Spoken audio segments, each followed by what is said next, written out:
School করতে পারবে মানে আমি স্কুল যেতে পারছি না। 5 বছরের বাচ্চাগুলো না স্কুল করতে পারে না।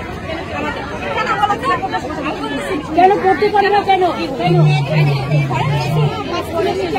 আর স্কুল আছে 11 কিলোমিটার।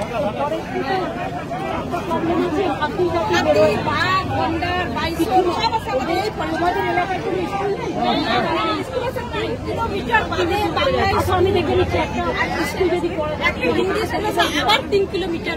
ঠিক আছে, আমরা বাংলা স্কুল না হিন্দি স্কুল? Primary school. আচ্ছা, প্রাইমারি বাংলা আমি একটা করে দেবো। ফরেস্টের বাইরে আছে স্কুলটার নাম কি?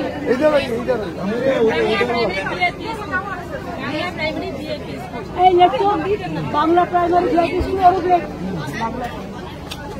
ওটা ফরেস্টের বাইরে। ঠিক আছে, ওটাকে আমি হাই সেকেন্ডারি করবো। আগে সেকেন্ডারি, তারপর হাই সেকেন্ডারি। খয়ের কাটা জায়গা আমায় বললো যে ওদের একটা প্রাইমারি স্কুল আছে, কিন্তু ওরা ফরেস্টের ভেতর দিয়ে যেতে পারে না ভয়ে, সেই জন্য ওদের একটা সেকেন্ডারি স্কুল করে দিলে ভালো হয়। আমি ওই প্রাইমারি স্কুলটাকে এডুকেশন মিনিস্টারের সাথে কথা বলবো যাতে সেকেন্ডারি করে দেওয়া হয়।